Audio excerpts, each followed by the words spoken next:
sorcellerie de l'écrivain. C'est un book haul qui n'était pas prévu, mais j'ai eu le bonheur de pouvoir virer pas mal de livres de ma bibliothèque, donc des livres que principalement j'avais lus, ou alors des livres dont c'était par exemple le premier tome, mais ça allait de la galère d'avoir un tome suivant.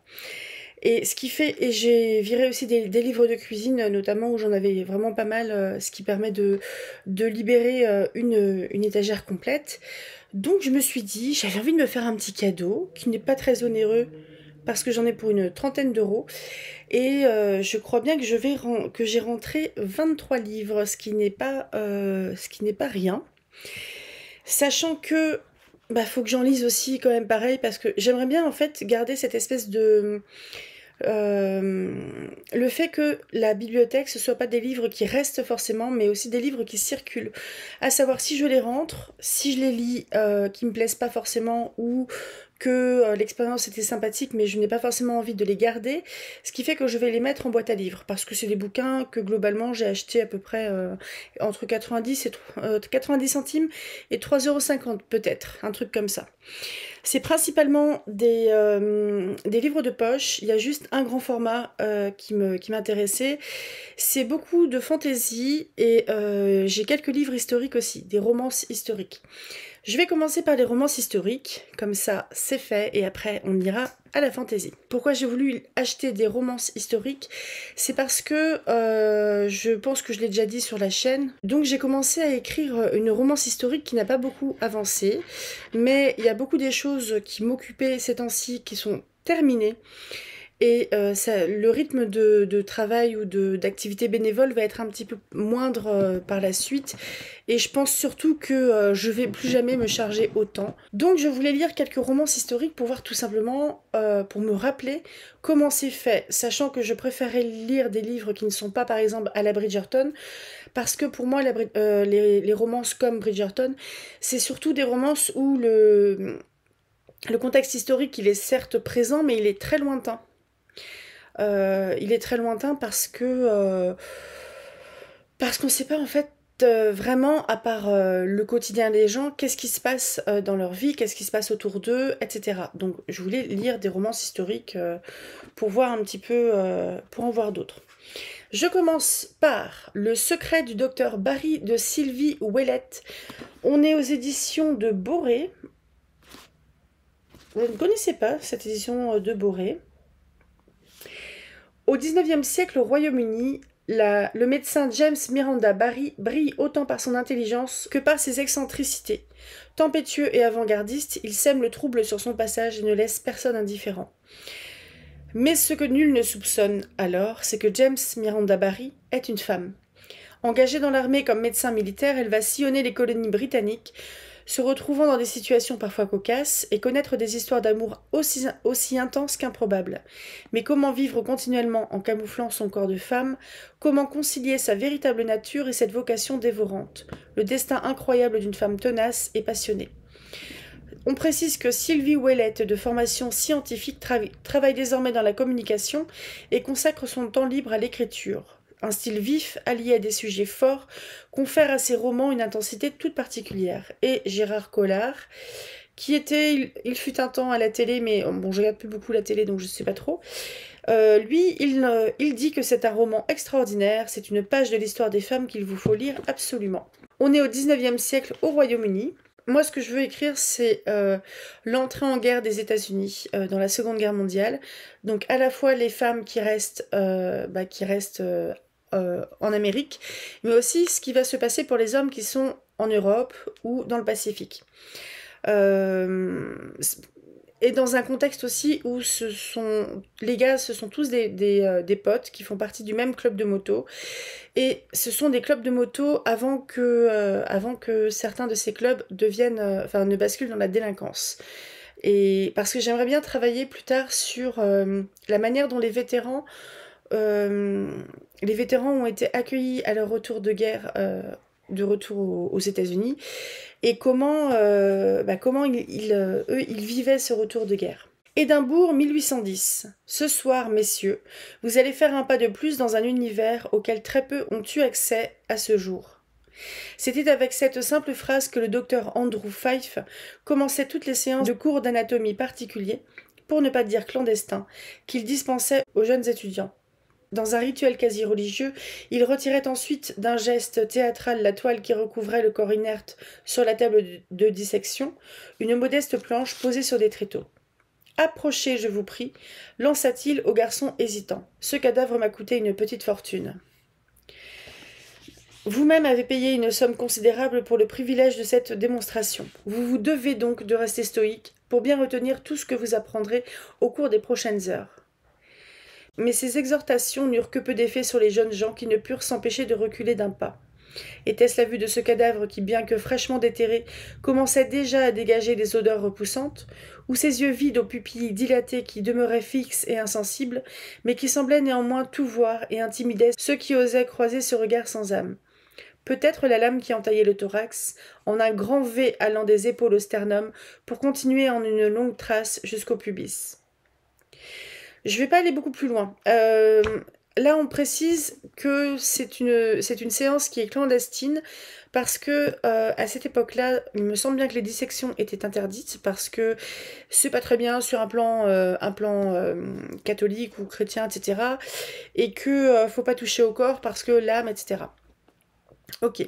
Ce qui fait que c'était aussi les débuts de la médecine et je crois bien qu'il y avait pas mal de vols de cadavres ou des achats de cadavres, entre guillemets, comme ça, entre les croque-morts et les médecins. Et c'est comme ça que se sont faites les premières leçons, les leçons d'anatomie pour les futurs chirurgiens. Je ne sais pas si à l'époque, il y avait encore les barbiers qui soignaient, entre guillemets. Hein. Ensuite, une autrice que j'ai déjà lue et présentée sur cette chaîne, le livre des secrets de Fiona Kidman, on est chez Point. Je vous dis juste de quoi ça cause et je vais vous dire qu'est-ce que j'ai lu de Fiona Kidman. Aux yeux de tous, Maria est une sorcière, la sorcière de Waipu. Bannie par les siens, elle a trouvé refuge dans la maison de sa naissance. Parmi les vestiges du passé, elle découvre le journal de sa grand-mère, le livre des secrets. Comme elle, Isabella était aventureuse, indocile. Comme elle, pour exister dans une communauté masculine, elle a choisi la résistance. Une diablesse, comme elle. Il y a une citation, « Elle était vouée aux ténèbres et aux démons, le paradis n'existait pas. » Et Télérama précise, composé d'extraits de journaux, de courriers, de ruminations et d'évocations hypnotiques, ce roman aimante et enchante. Donc Fiona Kidman, j'ai lu il y a peut-être 1 an et demi, 2 ans, Rescapée. Donc c'est une femme qui est néo-zélandaise, comme ça qu'on le dit, il me semble, et qui avait eu une bourse de recherche pour écrire ce livre, Rescapé, qui partait, il me semble, d'une sorte de fait divers où la femme d'un baleinier, donc un colon anglais, un blanc, avait été enlevée par les indigènes, à savoir donc les Maoris, et avait passé plusieurs mois là-bas. Et Fiona Kidman a donc fait des recherches sur les baleiniers, comment les colons vivaient à cette époque-là, le peuplement en gros colonisateur en Nouvelle-Zélande, comment les Maoris géraient cette cohabitation, donc pas très bien, et comment surtout cette jeune femme qui revient après des mois passés chez les Maoris se fait traiter grosso modo de prostituée, parce que forcément elle n'a pas pu rester fidèle à son mari qu'elle avait épousé alors qu'elle était très jeune. Donc si Rescapé vous intéresse, je vous précise quand même que l'héroïne, c'est une jeune femme qui a épousé son mari alors qu'elle n'avait que 14 ans, donc si ça vous gêne. Mais c'est un bouquin qui était très bon et j'en attends des nouvelles de Céline qui vient de le récupérer, donc je vous dirai des nouvelles. Je ferai tourner sa chronique quand elle l'aura fini. Donc c'est un livre qui se lit, qui fait 5 parties, c'est un bon pavé, il fait quasiment 500 pages. Je ne vais pas vous en lire beaucoup parce qu'il y a vraiment beaucoup de livres, je précise. Maria était vieille et l'escalier raide. Le vent soufflait ce soir-là, pas très fort, mais d'un chant persistant au-dessus des vagues. Le bois âgé grinçait, la charpente de fer du toit était rouillée presque de part en part. Encore 1 ou 2 hivers et elle le serait complètement. Déjà, une grande coupe de porcelaine était disposée à demeure sous la fuite dans le coin de sa chambre. L'état de la toiture ne la préoccupait pas beaucoup. La charpente tiendrait bien encore 1 an ou 2, et cela lui suffirait. Maria ne comptait pas vivre éternellement. Mais ce soir, elle était fatiguée, sans trop savoir pourquoi, car elle n'avait fait guère plus que marcher jusqu'au portail pour y chercher ses provisions après le passage de l'épicier. Ils ne s'étaient pas parlé, pas plus qu'ils ne l'avaient fait ces 50 dernières années. Ce n'était pas toujours le même individu, bien sûr. Les épiciers passaient et trépassaient. Le portail était trop éloigné pour qu'elle puisse vraiment bien les voir quand ils s'arrêtaient devant, mais elle savait toujours quand il s'agissait d'un nouveau. Tôt ou tard, il devrait lui écrire un billet en réponse au sien. C'est ainsi qu'ils traitaient leurs affaires, elle et les hommes du magasin. Chaque semaine, elle rédigeait une liste de ce dont elle avait besoin, et la semaine suivante, on lui livrait les denrées. Le roi transparent de Rosa Montero chez Point. Rosa Montero, c'est une autrice que j'ai également déjà lue. J'ai lu La Bonne Chance, donc c'est une autrice espagnole, une journaliste, il me semble, si je ne me trompe pas de prénom. Non, c'est elle. Et donc La Bonne Chance, c'est un livre que j'ai vraiment aimé, que j'ai lu en numérique. Je l'avais acheté lors d'une opération au mois de juin, je ne sais plus comment ça s'appelle. Je vous mettrai en barre d'information. C'est une opération pendant laquelle les livres numériques doivent être à 1,99 €. Et c'est sur plusieurs jours, et le dernier jour, en fait, tout le catalogue qui a déjà été présenté les jours d'avant est à 1,99 €. Ce qui fait que généralement, je me fais une grosse commande, et j'en lis un peu, des fois. Si, je vous assure. La Bonne Chance, on était sur un homme qui prend un train, il doit aller de Madrid à je sais plus où, pour le travail, et il est censé descendre au terminus. Sauf qu'il va descendre plus tôt. Pourquoi ? On ne le sait pas au début. Il va descendre juste à l'arrêt d'avant. Il va couper son téléphone, je crois qu'il va le jeter. Il me semble bien qu'il va jeter aussi ses papiers d'identité. Et il va se retrouver juste avec, en gros, son ordinateur, sa petite valise pour le week-end. Et il va chercher un appartement dans la ville dans laquelle il a atterri. C'est une décision qui est purement spontanée, qui est désespérée. Et il va y avoir pas mal d'indices qui disent que cet homme ne va pas bien. Donc pour les lecteurs qui ont des soucis avec la santé mentale, je vous invite à ne pas lire ce livre tout de suite, lisez-le quand ça va mieux. Parce que on est sur un homme qui ne va pas très fort.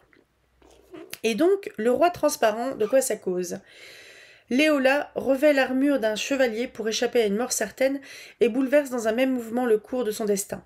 Autrefois paysanne, elle est désormais guerrière auprès de l'énigmatique Ninève.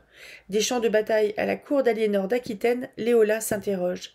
Dans ce Moyen-Âge en plein chaos, y a-t-il encore une place pour le rêve et l'amour ? Il y a une citation. « Maintenant je ne suis plus une femme, maintenant je suis un guerrier. » C'est le périple haletant de deux femmes dans un monde baroque et surprenant, dit le monde diplomatique. Donc on est un peu sur une histoire à la le chevalier d'Éon, qui, il me semble, était une femme. « Je suis femme et j'écris. Je suis plébéienne et je sais lire.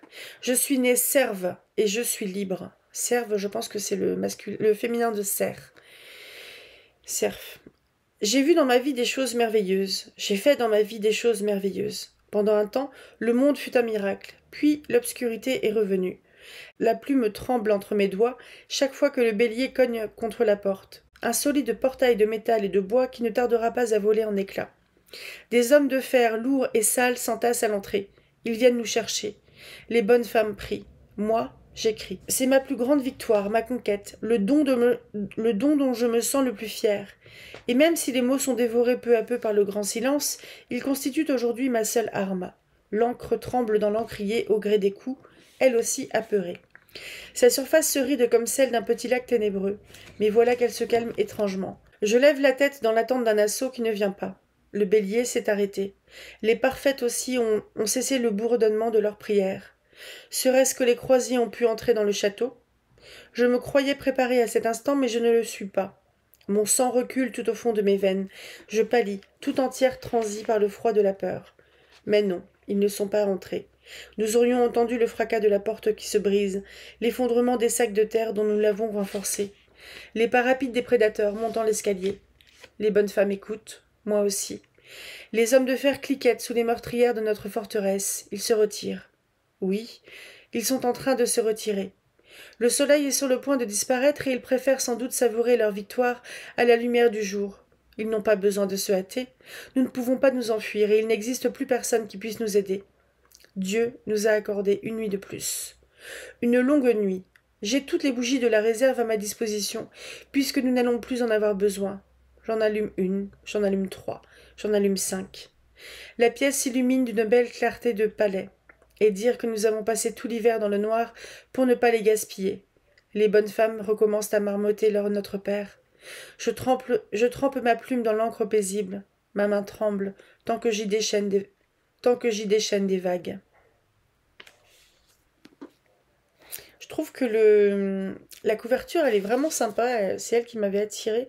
Surtout le roi transparent, ça interroge pas mal. Ensuite, quatrième livre, roman historique.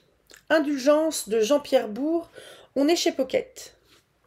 J'aime beaucoup, en fait, les couvertures où on ne voit pas le visage des personnages. Je trouve ça intéressant. Saint-Empire germanique 1500. Sorcière, sorcière. Par une nuit sans lune, son enfant sous le bras, une femme tâche d'échapper à ses poursuivants avant d'abandonner son doux fardeau sur le parvis d'une église. 15 ans plus tard, c'est une belle jeune femme du même âge qui grandit dans un monde en pleine métamorphose.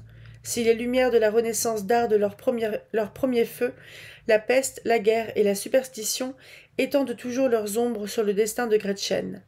Et sa quête d'identité va la jeter sur les routes semées d'embûches. Pendant ce temps, le diable veille. Femme Actuelle dit que c'est une intrigue haletante et Amélie Nothomb, très impressionnant, c'est vraiment brillant. Chapitre 1, L'an de grâce 1500, où je rencontre Eva pour la première fois. L'enfant sous le bras, elle se mit à gravir à grands pas le chemin empierré, encore indistinct, qui lui ouvrait la voie vers la forêt. Dans la brume, derrière elle, le village s'était estompé. Tout s'était déroulé si rapidement. La nuit sans lune, une fièvre irraisonnée, le sommeil intermittent, puis les premiers bruits. Ils arrivent. Une voix, en elle. Mais qui ?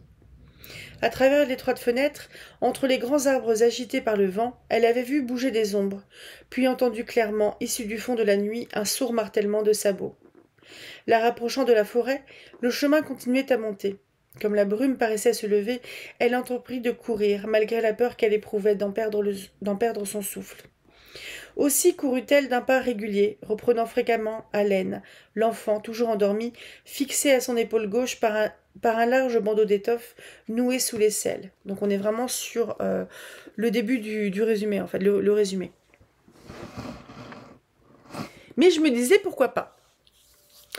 Et dernier roman historique, oui, en fait c'est pas forcément de la romance historique, c'est du roman historique. La Servante de Louis-Olivier Vité, et on est chez Terre de Poche. Une collection des éditions de Boré. Je connais pas cette deuxième bouquin que j'ai deux. Pourquoi La Servante ? C'est parce qu'en fait, je repensais à... Il y a plusieurs livres qui m'ont fait penser aux notions de servitude. Et par exemple, à la domesticité dans Downton Abbey, à une pièce de théâtre que j'ai lue il y a très longtemps qui s'appelait Les Corveilleuses. Et je pensais aussi à des personnages comme Un cœur simple de Flaubert, etc. Jane Eyre de Charlotte Brontë, si je ne me trompe pas de sœur. Et bref, la question de la domesticité, c'est quelque chose que je trouve intéressante, à savoir, est-ce que quand on fait partie de la domesticité, on peut s'élever, on peut s'en sortir, on peut aller ailleurs ou pas. Et il y a pas mal de romances d'ailleurs où c'est généralement un lord qui finit avec une servante. Paul Darc d'ailleurs. Paul Darc, il épouse la cuisinière. Donc la servante. Aux confins de l'Auvergne et du Limousin, à l'orée du XXe siècle, Quitterie, cadette d'une famille de métayers, pauvres, connaît l'enfance des oubliés du progrès, la faim, le froid, le dur labeur au quotidien. Sa vie bascule le jour où Madame Cosnac de Pradines l'embauche comme servante. Elle n'a alors que 13 ans. Levée avant l'aube, couchée longtemps après que les dernières bougies ont été soufflées dans la chambre des maîtres, elle doit veiller à tout et n'a pas le temps de rêver comme toutes les petites de son âge. Mais le retour de Thibaut, le fils prodigue de la maison, bouleversera son destin tout tracé de servante soumise. Le soleil était à peine voilé par quelques nuages fins qui rosissaient au loin, à l'horizon. René allait d'un pas lent sur le petit sentier qui suivait les courbes du paysage. Ici, la végétation était déjà plus basse, moins luxuriante que dans la vallée dont on devinait les ombres au loin. Les châtaigniers semblaient plus fins, les chênes plus soucieux de se protéger du vent et du froid que de jeter haut leurs branches vers le ciel, en une confrontation permanente avec les autres arbres de la forêt. Les sous-bois étaient ici plus lumineux qu'ailleurs, le petit chemin serpentait entre prés et bois. René, en tendant l'oreille, percevait parfois, derrière le raclement de ses sabots sur les cailloux, le bruit d'une cloche que faisaient tinter quelques vaches en train de paître alentour. L'homme était grand et bâti solidement. C'était un de ces paysans sans instruction, mais qui avait appris presque seul à lire et à écrire. Il avait eu la chance de croiser un jour sur sa route un vieux soldat qui, à l'entendre, avait fait toutes les guerres. Il en parlait sans arrêt. Ces récits pouvaient durer des heures, et personne n'osait l'interrompre. Nul ne savait s'il y avait là-dedans un traître mot de vrai, mais tous se laissaient bercer par les mots riches en coups de canon, en assauts, en misère, en mort, et en bout des charniers. Eh ben dis donc, mais quelle ambiance! Je vous les présente très rapidement. La Dimension Fantastique, tome 3 et tome 4. Ce sont des anthologies publiées chez Librio et réunies par Barbara Sadoul de nouvelles fantastiques. Donc par exemple là de Flaubert à Jodorowsky, de Poe à Colette. J'ai le tome 1, j'ai le tome 3 et 4 et j'ai Les Dimensions Fantastiques qui est l'anthologie des anthologies, donc il me manque le 2. Les petits post-it, c'est ce que je pourrais lire sur la chaîne parce que c'est libre de droit d'auteur et libre de droit de traduction, donc à voir après. Je ne vais pas forcément lire tout ce qui se présente dans cette anthologie-là. J'ai envie de bouquiner un petit peu puis de repérer ce qui me plaît bien, donc les post-it seront plus pertinents par la suite. Le seul grand format, Le Peuple de la Mer, et là j'ai dérogé à une de mes règles. Donc c'est de Nicolas Jarry et France Richemont. On est aux éditions du Rocher. Pourquoi j'ai dérogé à la règle? C'est parce que c'est un tome 2. Donc il va falloir que je trouve le tome 1. Alors, Le Peuple de la Mer, pour ceux qui ont lu un petit peu les histoires d'Homère, etc., c'est un peuple qui était plus ou moins pirate et qui allait faire des raids dans des villes côtières, à peu près sur tout le pourtour méditerranéen. Sauf que on a des notions de peuple de la mer un peu partout, sous différents auteurs. Donc, est-ce que c'est une espèce de légende qui se propage? Est-ce que c'est un seul et même peuple qui va attaquer un petit peu partout autour du pourtour méditerranéen? Est-ce que c'est plusieurs peuples qui se fritent? On ne sait pas. L'article Wikipédia est assez clair là-dessus. C'est qu'en fait, on ne sait pas. Et donc je trouvais ça intéressant. Ça c'est la deuxième époque d'une grande saga historico-mythologique au temps des Hittites. Je vous mettrai un lien vers ce que c'est, comme ça on va savoir en fait combien il y a de bouquins. Il y a 3200 ans, en Anatolie, le puissant empire hittite vacille. Après avoir étendu pendant des siècles son influence jusqu'à la lointaine terre noire d'Égypte, ces cités sont détruites une à une par un fléau venu d'Occident, le peuple de la mer.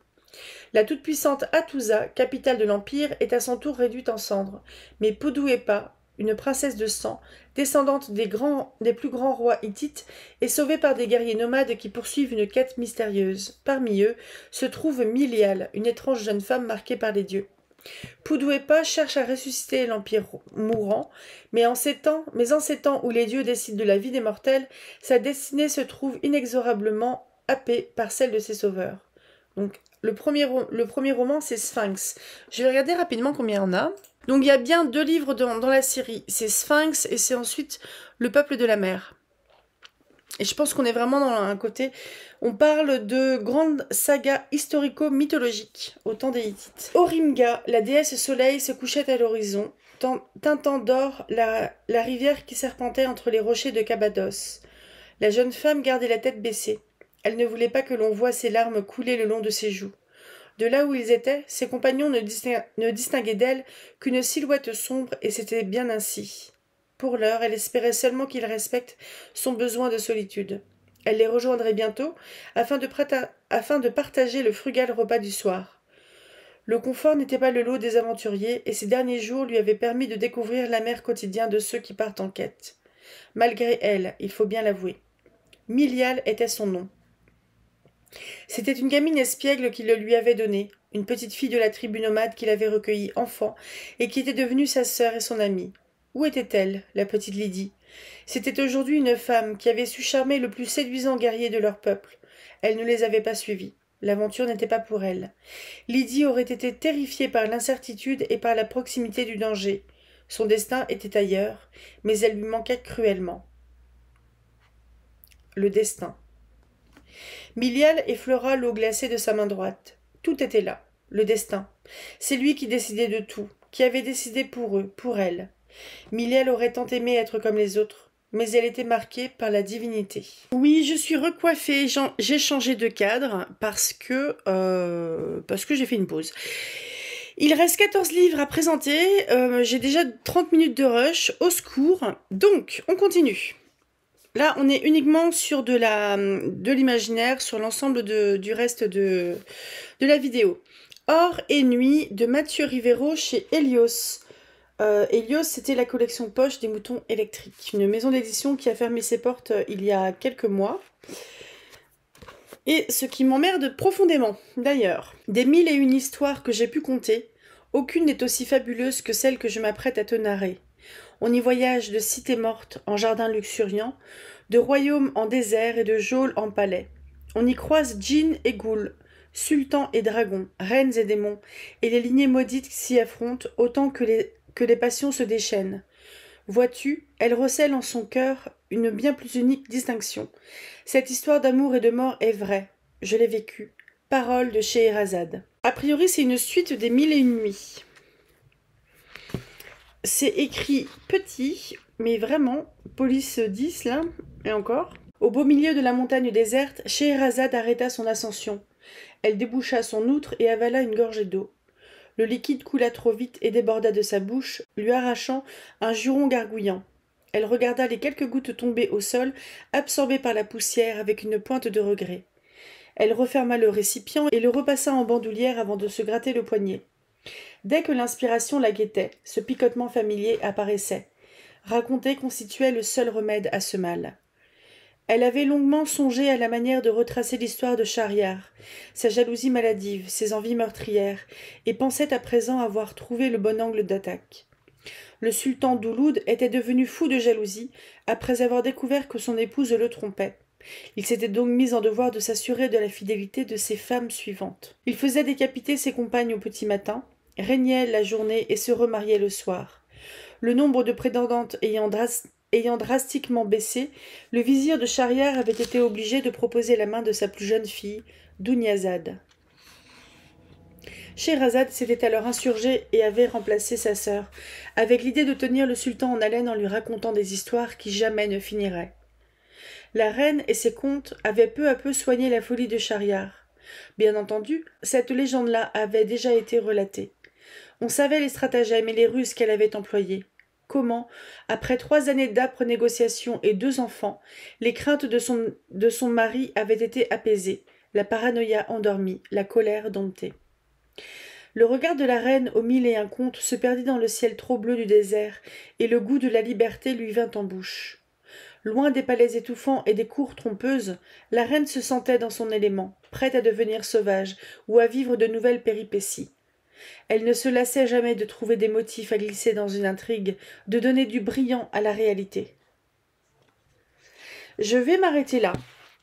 Je pense tout à fait que j'ai acheté ce livre parce que les 1001 nuits, même si je trouve que c'est une lecture laborieuse, ou au moins dans l'édition que j'avais choisie, qui était libre de droit, avec une traduction d'Antoine Galland, donc une traduction d'époque, XVIIe siècle il me semble, XVI ou XVIIe siècle en France. Les 1001 nuits, ça reste quand même quelque part dans mon cœur, et j'aimerais bien continuer cette lecture, un de ces quatre, mais c'est un petit peu laborieux, on va dire, dans la construction. Le 4e roi mage de Antonio Exposito, chez Folio SF.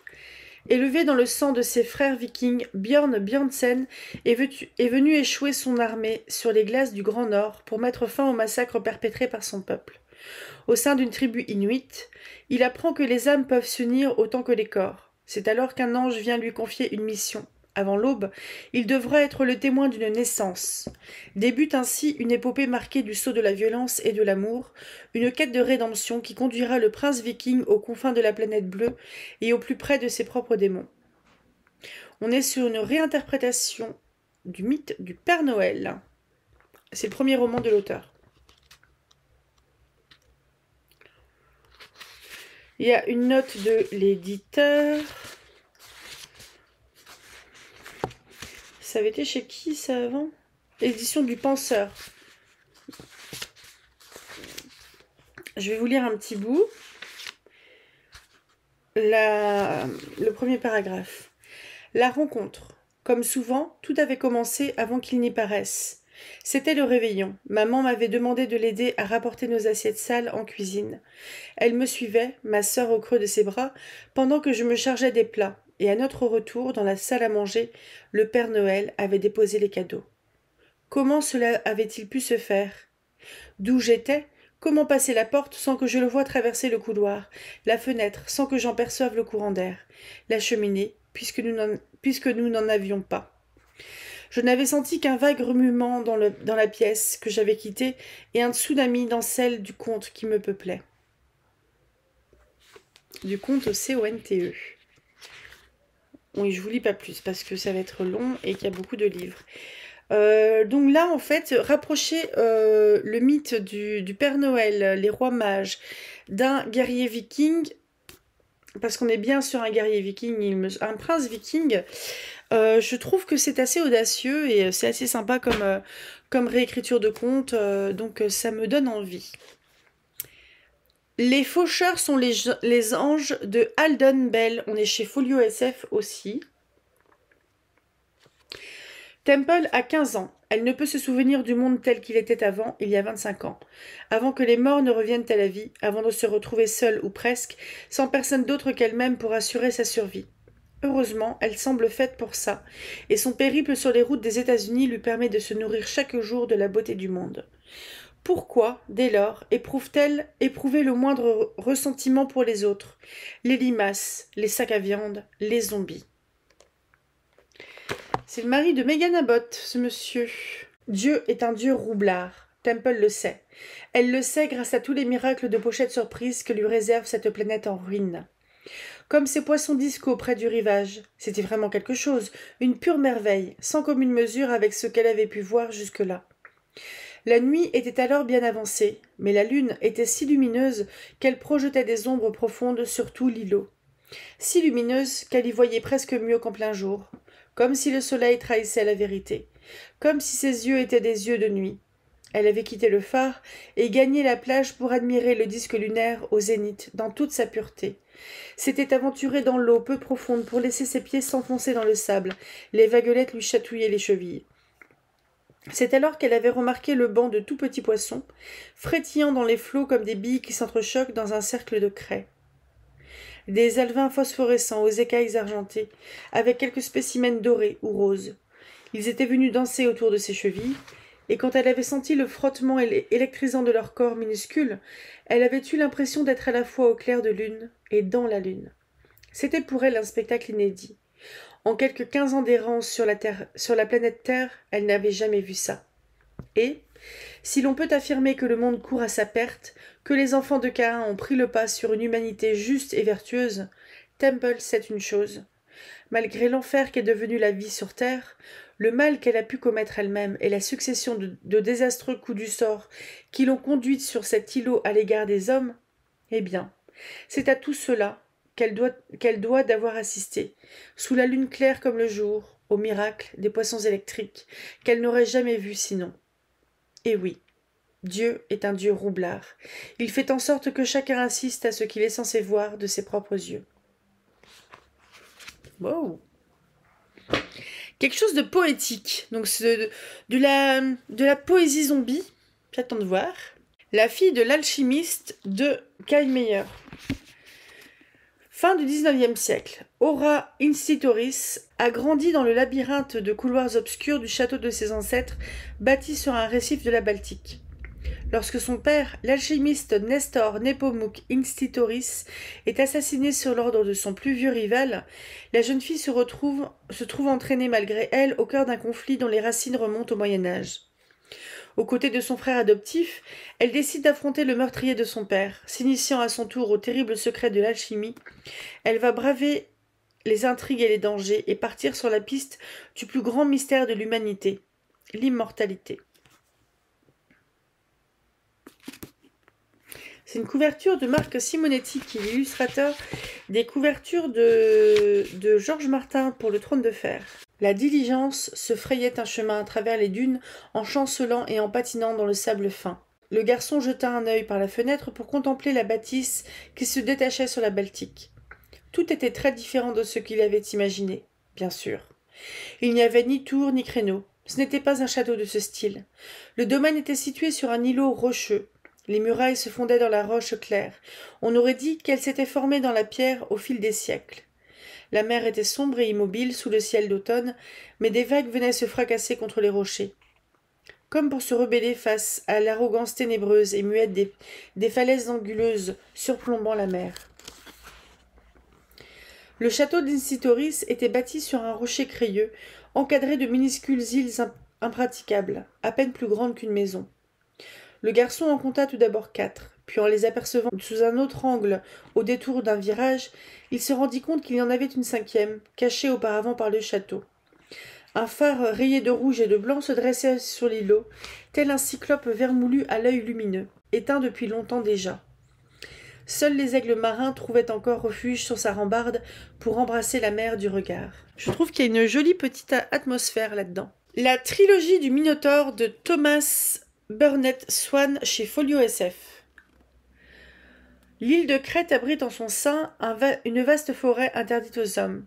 Dans cet océan d'arbres millénaires et de collines verdoyantes vivent en bonne intelligence ceux qu'on nomme les bêtes, les centaures et leur sens inné de la fête, les dryades inséparables de leur arbre, les panicis aux pieds fourchus, les insatiables Sriae, je ne saurais pas le dire. Mais à cause de la cupidité de l'envahisseur achéen, ce paradis est voué à disparaître. Et tandis que les centaures périssent sous le glaive, Eunostos le poète, le dernier des Minotaures, compose l'élégie qui célébrera la fin d'un monde. Donc dans ce livre, en fait, il y a le labyrinthe du Minotaure, la forêt du Minotaure et le jour du Minotaure.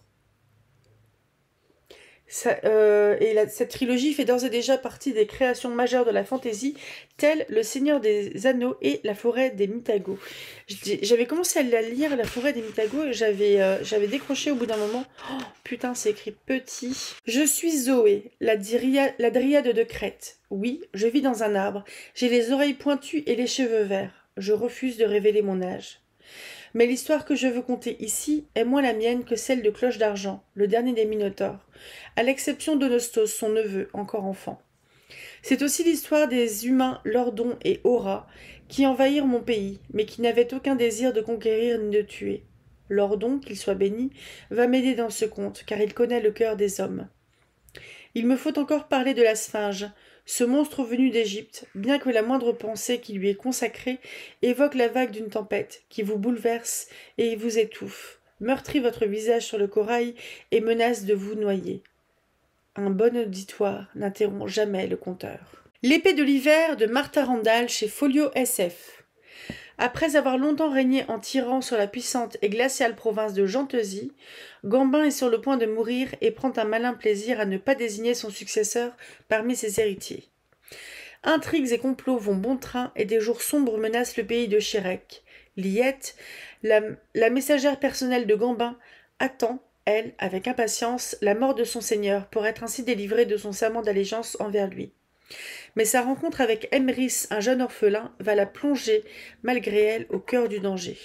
Il faisait nuit lorsqu'elle arriva en vue du village. Ayant atteint le dernier contrefort des collines, elle serra la bride à ténèbres et lui flatta l'encolure en contemplant la vallée.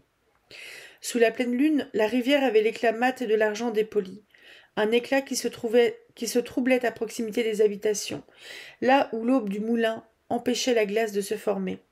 À l'intérieur même du village, elle distingua quelques lumières, toutes jaunes sur la neige pâle.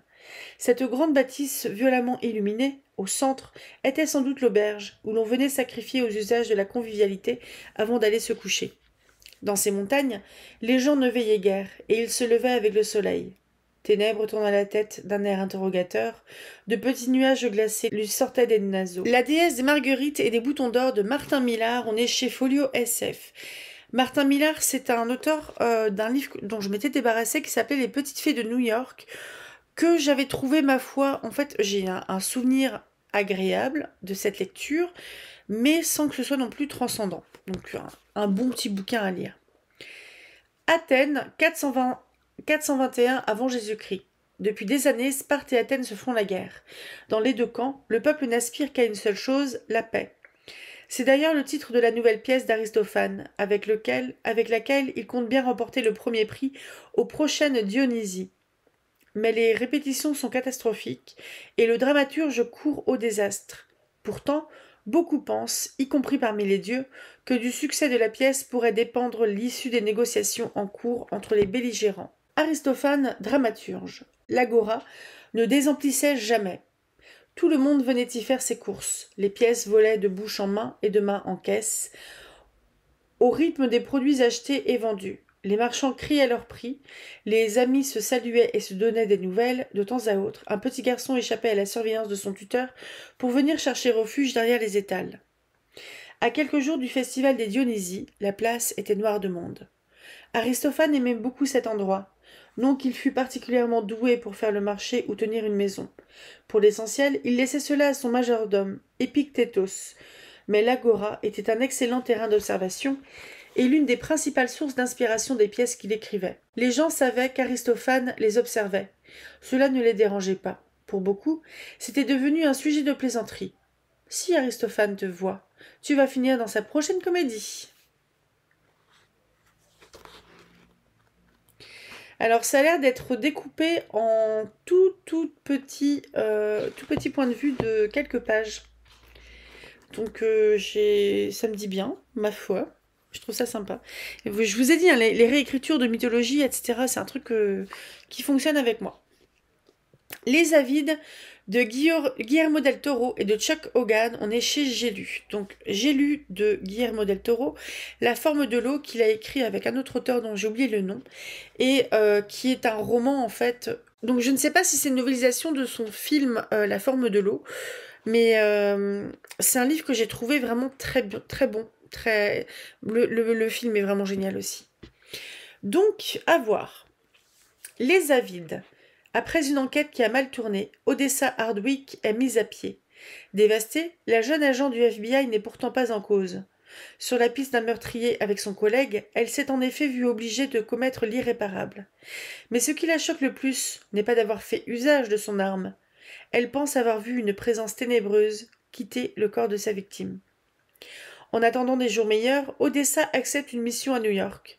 Cette affectation a priori sans intérêt la met sur la piste d'un personnage mystérieux, Hugo Blackwood. Qui est cet homme? Un simple fou ou le meilleur espoir de l'humanité face à un mal indicible? Moi, Lucifer de Glenn Duncan chez Folio SF.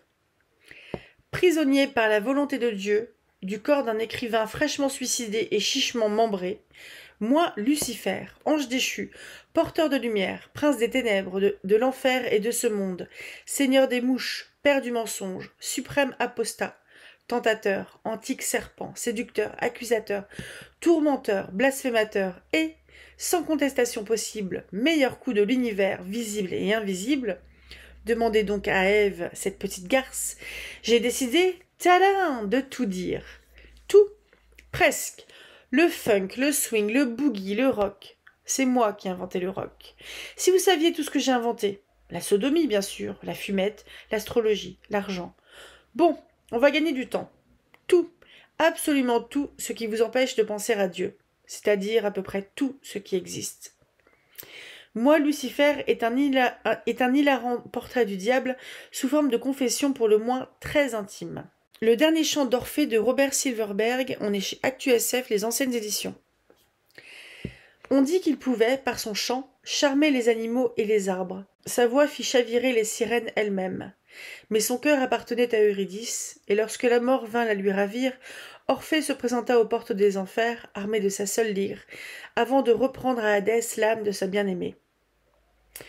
Donc, Robert Silverberg, j'ai lu un truc de lui et j'avais pas été plus loin. Je me demande si c'est pas de lui la forêt des Mitago. Joue de ta lyre, Orphée. Pince une corde d'or, et une autre, plus fort. Allez, encore plus fort, pour réveiller les morts. Oui, c'est cela. La mort elle-même ne pourra résister à ta musique. Joue de ta lyre, Orphée, que par toi les morts se relèvent, que sanglotent les rivières, que de chagrin les arbres perdent leurs feuilles. Pince donc une autre corde, encore plus fort si tu le peux, plus doucement ensuite, puis en sourdine. Chante, Orphée. Chante ta vie, et le pouvoir qui t'a été donné de comprendre le sacré, et les tâches que les dieux t'ont confiées, et les souffrances qui en découlent, et ta mort aussi. Et chante, l'éternel renouveau qui succède à la mort. Chante. C'est l'Inuit qui gardera le souvenir du blanc de Lilian Batelot. 2089. Ah oui, on est chez Pocket. 2089. Dans une société hyper-technologique, tous les habitants de la planète sont reliés au réseau de surveillance de leur zone gouvernementale. Les territoires inuits, pourtant, ne suivent pas la règle commune. Là, pas de surveillance, une certaine liberté et de grands espaces sauvages où l'on peut retrouver la nature et les gestes ataviques. Les gouvernements planétaires tentent désespérément de trouver une parade à cette indépendance, qui a, semble-t-il, fort à voir avec les narvals et leur sonar si particulier. La jeune chercheuse inuite Kissimipunga vient de terminer le rite ancestral de la première chasse. Alors qu'elle est seule au milieu de nulle part, elle voit surgir un traîneau sur lequel elle découvre un Européen blessé. Qui est-il et que vient-il faire ici? A priori, c'est un roman d'anticipation et un thriller. Mai 2089. Kalaallit Nunaat, République inuite indépendante. Territoire de la localité de Kekertak, secteur de la combe de l'Inuksuk, à la limite de l'Inlantis. C'est pas facile à dire. La lame du houlou dérapait sur les os, tranchait moins nettement dans les chairs. Kissimipunga essuya la sueur de son front d'un revers fiévreux avant de plonger une nouvelle fois son couteau à l'intérieur de la cuisse du caribou. Elle fit jouer l'acier dans les muscles, cherchant à sectionner le tendon qui ouvrirait le passage vers l'articulation du bassin. Mais il y avait trop de fébrilité dans son geste. Le houlou ripa sur un os avec un bruit de raclement désagréable, et la lourde lame s'anima d'une énergie surprenante. Emporté par l'élan, le tranchant courbe vint frapper sa main gauche qui maintenait les chairs ouvertes. Kissimii sentit que sa moufle de cuir avait été entamée. L'acier avait pénétré son pouce. D'un geste vif, elle arracha la moufle, porta son doigt à sa bouche et aspira son sang. Puis elle inspecta la coupure de la pointe de sa langue. L'os n'avait pas été touché. En revanche, cela saignait beaucoup. Elle hésita un instant à interrompre sa besogne pour se soigner, jeta un regard sur son traîneau resté au loin, à la limite de la neige franche. Il aurait été prudent d'aller chercher la trousse d'urgence et de pulvériser sur sa blessure un nuage d'homéos magique qui aurait refermé la blessure en quelques minutes. Mais le temps manquait. Bientôt, l'odeur de la viande deviendrait plus forte et les loups seraient attirés. Je me rends compte en fait que je crois bien que j'ai 3 livres sur les Inuits. Donc ça pourrait être pas mal de les lire et de faire une petite chronique littéraire là-dessus. Les noces de la renarde de Florian Soulas, on est chez Pocket. Alors si je ne me trompe pas, je vérifierai. Il me semble que Floriane Soulas est une des éditrices qui travaille, enfin qui a fondé les éditions Argile, maison d'édition que je trouve intéressante d'ailleurs. 1467, Japon. Ikari, une kitsune, vit avec ses sœurs dans une forêt peuplée de petits dieux. Fascinée par les humains, la mystérieuse jeune femme s'intéresse de près aux villageois installés au pied de la montagne et surtout à Jun, l'un des bûcherons. Mais le contact avec les hommes est formellement interdit par son clan. 2016, Tokyo. Mina a le pouvoir de voir et de côtoyer les yokai, esprits et monstres du folklore japonais. Solitaire à cause de ce don qu'elle doit cacher à tous, la jeune fille ne se sent pas à sa place dans la société. Jusqu'au jour où un esprit tente de s'introduire dans ses rêves et que sa camarade Natsume l'entraîne dans une chasse aux démons à travers la capitale. Deux univers se croisent, deux destins s'entremêlent, entre quête d'identité et désir d'émancipation. 1467, province d'Izumi, au Japon. La forêt prenait ses premières respirations de soleil. Des flancs de la montagne, encore chargés de l'humidité de la nuit, s'élevait un brouillard languide. Les écharpes de brume s'effilochaient au sommet des arbres sous les premières lueurs du jour. Assise sur un rocher, les pieds nus sur la mousse humide, Hikari admirait la vallée en contrebas. Un vent frais vint se perdre dans ses longs cheveux défaits. Elle était restée longtemps immobile à attendre le matin, et comme pour la remercier de sa patience, un subtil arc-en-ciel se dessina. Elle huma l'air matinal. L'hiver approchait. Elle le sentait, dans la rosée du matin qui cristallisait le long de ses bras, et dans les ramures dorées des ginkgos sauvages qui tranchaient au milieu des nuances de vert de la forêt. Elle remua les pieds pour les désengourdir de sa longue attente. Son cossaudet de soie, qu'elle portait négligemment, retenu par une fine lanière de tissu, glissa le long de ses cuisses et dévoila ses jambes nues. Hikari tendit l'oreille. Au creux de la vallée, les fumées d'un village s'élevaient en longs serpents sinueux. Le jour était à peine levé et déjà les hommes du village s'activaient. Porté par la rumeur de la montagne, son ouïe perçante distinguait les murmures lointains de leur vie si différente, les chants des bûcherons qui partaient, la cognée sur l'épaule, les bruits des animaux dans les étables. Petit livre que je vais lire très rapidement. Il faudrait pour grandir oublier la frontière de Sébastien Juillard, si je ne me trompe pas. Et c'est les éditions 111 111. Pourquoi? C'est les éditions Scylla en fait. La collection 111 111 en 111 caractères.